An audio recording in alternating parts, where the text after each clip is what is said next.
A genocide is taking off in Azerbaijan and Turkey right now in these modern and civilized times. This channel is named IMHCO, in my humble, changing opinion, and it's intended to be where I talk coffee and tech, and my plan was to tie that into the bigger picture, society, at some point down the road. I didn't mean to get to that part so soon. I really meant to spend a little bit more time laying the groundwork and covering far more technology topics first, and the travel part is essentially on hold indefinitely. But I couldn't really wait anymore. Things are getting really critical now in a region of the world that is personally interesting for me, and I don't think the genocide that's about to go down will really wait up. So I've decided to make this video to simply introduce the current situation involving the Armenian people, the country of Azerbaijan, and the country of Turkey. And depending on how this video is received, I'll make more videos on this topic or stick to my usual fare for now, but I thought I'd start here. So as I've done with other videos, I'll be talking about other people's YouTube videos a lot. I spend probably an unhealthy amount of time on this platform, and since the beginning it's been part of my goal to help you find some of the hidden gems that the YouTube algorithm will simply miss. So I'll mention and link what I found that I recommend. I'm allowed to put 5 links in the info card at the top right hand corner, but I'll put my top 5 over there, but I'll put all the rest in the description down below. So feel free to watch those after this or go back and forth between this video and those, whatever you prefer. So the place where all this is going down is in Artsakh, aka Nagorno-Karabakh, aka a republic nestled between Armenia and Azerbaijan, whose independence is in question right now. So look for Turkey on the map and scan to the right or to the east, just past Armenia. And if you get to the Caspian Sea, you've gone too far. So if you want to jump straight to what's going on now, then go to this timestamp. But I'm going to first tell you where I recommend you go to get the critically important history that is basically compulsory to understand the conflict of today. So the first thing to know about is the Armenian Genocide, time period 1915. The Armenians have an ancient history with kingdoms and invasions and so on, but the modern history can be considered to start with the Ottoman Empire, within which the Armenians existed throughout the Ottoman Empire's 600-year timeline, and how that all really came to a bitter conclusion is very well explained in this video by YouTube channel Knowing Better. So the link is below and up here, 20 minutes long, really well prepared, high-level introduction to the topic. Of course, if you have more time to kill, you can watch the movie The Promise, starring Christian Bale, which is on Netflix. The next historical era to understand is the aftermath of the genocide, from 1915 to 1921, when there was a surviving, pitifully small number of Armenians in eastern Anatolia, and they enjoyed a brief stint of microscopic statehood, but had to keep fighting the Turks for their survival, while also trying to live among the Turkic, but not Turkish people to the east, as well as the Georgians. But these Turkic people that I'm referring to are the ones who would subsequently become the country that would be known as Azerbaijan. So prior to that, Armenians and these referenced people farmed together, lived together, made music that we still share, got taken into the Russian Empire together, broke away from it again together with Georgia. The genocide of Western Armenians was definitely something that they felt, and it definitely sowed distrust. But I should make it clear that the Azeris, or the people that were the precursors to the Azeris, were not genocidal, as I understand it. So the absolute best recounting of this history that I have found on YouTube was prepared by James Ker-Lindsey. And his video is linked up here and down below. He put it up in July 2020, when, to be honest, I never thought that things would get this bad in the region. But he sensed it, James Ker-Lindsey did. And if I were him right now, I wouldn't shut up about how I told you so. Watching his July video again is very interesting, because besides giving you a crystal clear snapshot, it's unusually, it feels like he saw it coming. And this was a warning that was sadly missed by all. If you're really interested in this post-Ottoman, pre-Soviet time, I've also got another couple. The Great War is a channel that I recommend, and George from Ireland is one that I recommend, and that's both linked down in the description below. So James Ker-Lindsey also covers the time period in which both Armenia and Azerbaijan became a part of the USSR, the Union of Soviet Socialist Republics, and that's from 1921 to about 1991. So now there's also this YouTuber named Shrivan Nekhti, and his channel is called the Caspian Report, and it's picking up a lot of following around the world. He's got patrons on Patreon and so on, and he does a number of topics around the world, and he also has a few on this topic. And he himself is from Azerbaijan, lives in Baku, very patriotic and certainly invested in this particular topic. He has a video on the matter, and while I find his work not as rigorous and a bit more questionable than James Ker-Lindsey's, I did link one of his videos down below that covers the history for a very specific reason.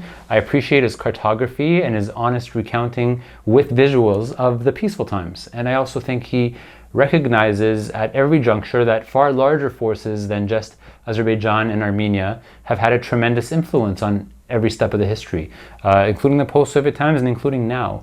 I do take issue with some of his questionable census data and some of the wrong conclusions that he gleans from them. He also grossly underreports Azeri atrocities, neglects key details that basically flip some of his statements upside down. But I decided to link his video down below anyway, because I think that in order to have a robust understanding of the history, you need to hear the Azerbaijani internal interpretation. So please watch this video and consider supporting him on Patreon, as I do.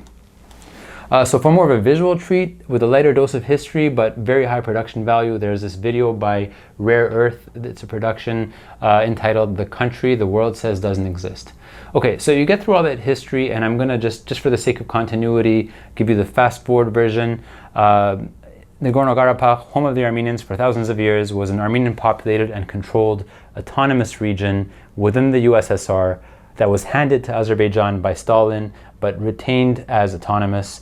Many Azeris moved in. People of Karabakh tried to come out of this situation and join Armenia when the Soviet Union was starting to wind down. Azerbaijan didn't want to let it go and tried to take it by force, but the Armenians took it back, pushed out the Azeris, and took a buffer zone too, a substantially large one. And at that point, the world, aka the UN, said, okay, Azerbaijan, Armenia, newly independent, Azerbaijan, newly independent Armenia, you guys need to stop fighting. We're going to consider for the time being that this land is within Azerbaijan, but autonomous, just as it was in the Soviet times, but the key is no fighting. And the OSCE, which is the Organization for Security and Cooperation in Europe, has decided that we're going to have Russia, France, and USA co-chair a group. And what the Armenians and Azeris are supposed to do is, again, peacefully, never gain territory by force. Armenia, you have to give back pretty much all except for a small section of the buffer land.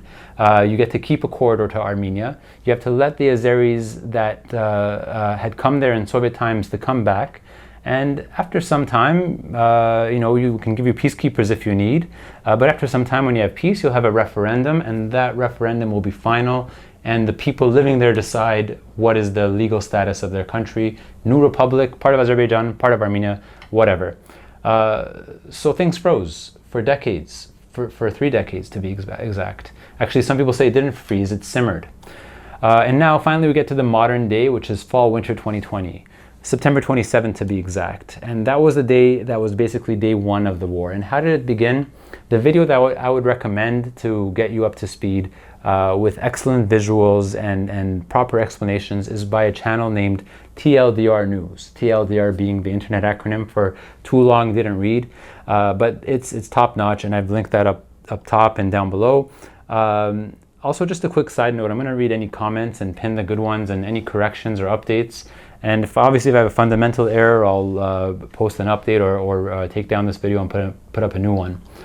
So again, I'll let the reference videos do the storytelling, but the short summation of the conflict is that the Azerbaijani leader Ilham Aliyev really wants to take this land. It's been something that has been a big part of his presidency all along. He's been the brutal, self-serving dictator. His wife is the vice president. His relatives are all throughout the bureaucracy. And it's been 17 years. And in fact, his family has been running Azerbaijan for 24 or 26 years. And he took over from his pops, Heydar Aliyev. And he's made Karabakh a big part of his presidency, like I said. And what was going on in 2020, or what is going on in 2020 that set the stage for all this? The coronavirus is particularly hitting Azerbaijan and Armenia really hard. The USA is completely disinterested in the Caucasus and distracted with domestic issues, plus an election. Turkey has been engaging in a string of attacks in the Mediterranean, Syria, Greece, and Libya, and the world is pretty much not doing much about it. In fact, President Trump appears to admire Erdogan and even lets him come in and beat Americans up in Washington, D.C. on American soil. Vladimir Putin of Russia was also busy domestically, and he's been actually effectively dealing with Turkey and sharing power in the region, which is new. Finally, Armenia's relationship with Russia has softened just a touch as well, incrementally, but still noticeably, on account of Armenia having disposed of its previously corrupt leadership, and the new guy is kind of starting from scratch with Russia. And now perhaps the straw that cracked the camel's back, the plunge in oil prices, an underperforming Azerbaijani economy has brought the corrupt and oppressive President Ilham Aliyev to a point where he probably felt he had to bring the Karabakh crisis to a full boil, assemble a national objective for the Azerbaijani people to rally behind the flag and use his Turkish military assistance to throw peace and the OSCE process by the wayside, and advance to launch a military quote-unquote solution to the Karabakh stalemate. On the other hand, it could be that this thing is entirely being driven by Turkish President Erdogan, who has imperial ambitions for the whole region. Nevertheless, over the summer, Azerbaijan got prepared, recruited Syrian jihadist militants for hire via Turkey, obtained weapons from Turkey, and on September 27th, it began. Broad-scale, multi-location, unprovoked attacks on Artsakh. The Armenians were caught flat-footed. At the time of this recording, it's been about 3 weeks into it, and the media has had some time to digest it all, and I'll link some of the best coverage that I found, and I'll try to keep that link updated, or those links updated as things evolve. But essentially, at this point, you can break down the attack into two stages. Part one, or stage one, was the initial blitzkrieg. So it was a sudden and rushed attack in which I guess the Azerbaijanis anticipated that they would gain a great deal of land with their armed forces. They used unmanned aerial vehicles, drones, to destroy air defenses and tanks. And with those defenses out of the way, the plan was the infantry would take village by village over one by one. So plenty of lives were lost. Armenia reports its casualties. Azerbaijan has not been. At this point, the Armenians have lost well over 700 people, including civilians. And some drones were shot down, choppers were shot down, but essentially the Armenians were losing a ton of equipment and lots of personnel. And but on the other hand, not a whole lot of territory was actually being gained by Azerbaijan, perhaps due to their forces being a little unprepared for the terrain. I'm not quite sure, but I think that was really disappointing for President Aliyev. Azerbaijan had cut off the country's social media except for Twitter, disallowing journalists, disallowing monitors. This was supposed to be quick and dirty, before anyone could notice. But the world had somewhat taken notice of a few things. First of all, that there were these paid Sunni Muslim extremist fighters there being brought from Syria, earning about $1,500 to $2,000 US per month to fight. And also Turkish fighter jets were brought to Azerbaijan, which is something that President Aliyev denied at first, but later had to admit. So in this initial bull rush, plenty of lives were already lost.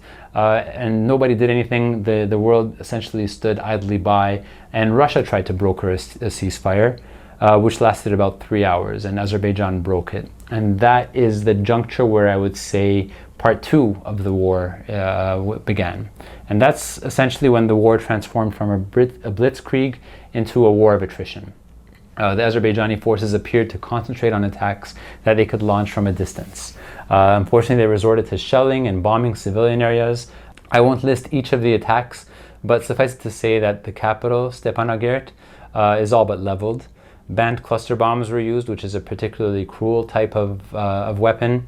Infrastructure was targeted, so power stations, hospitals, kindergartens, roads, and bridges. Azerbaijan has continued shelling the civilian regions day in and day out. Even though at this point they're just rustling up the dust, the intention is to terrorize, or the intention appears to be to terrorize the people that are bunkered out and trying to flee. Almost all of the 150,000 Armenian population has fled, leaving just behind their sons and in some cases their daughters to fight. And at this point, they know full well that they've lost everything. And at this point, the Turkish involvement has also become crystal clear. This is something that several countries have condemned, and much of the media that's reporting on the issue have identified. Russia hasn't engaged in direct assistance yet to assist with Armenia, but they're keeping their eye on it, apparently. So Turkey has doubled down on their support for Azerbaijan to keep warring overtly, and this is even they've even started blocking humanitarian aid for the survivors from coming to the region. You didn't hear that wrong. They have blocked airspace, they have blocked truck traffic to prevent the humanitarian aid from the Armenian diaspora from getting to the Armenians. So at this point, it's been a bit of a desperate situation. The Armenians will try everything, and they realize this is the real deal. This is 1915, the resumption, and the Turks will not stop until there's no trace left of the Armenians. So I'm linking below to the Twitter, Instagram, and YouTube channel for 3 independent non-Armenian journalists that are there on the ground right now as of end of October, covering the conflict. Neil Hauer, who's really active on Twitter, he's a freelancer, is one of them. Patrick Lancaster, who is basically only on YouTube and Twitter, he's also one that I've linked. And there's Emil Gessen. He's on Instagram with highlighted stories. I think he's more of a documentary filmmaker, so really well collected footage. Within Azerbaijan, I don't have any independent news coverage or any accounts because they don't really have access for that type of journalist. France 24 has a correspondent there, but even by her own admission, she's very limited on what she can see and where she can go. So if you've got any independent coverage within Azerbaijan, by all means, please share. So like I've said before, I have more to say on the topic, including an analysis of why this matters to the whole of the Caucasus and actually globally. I've also got a working script for why I believe the Turks and Azeris would actually follow through with the extermination of the Armenians if they're given the chance. Again, I'll proceed or refrain depending on the reception this video gets. So that's all. Please click like if you like this, and share your comments. Please subscribe, and thanks for watching.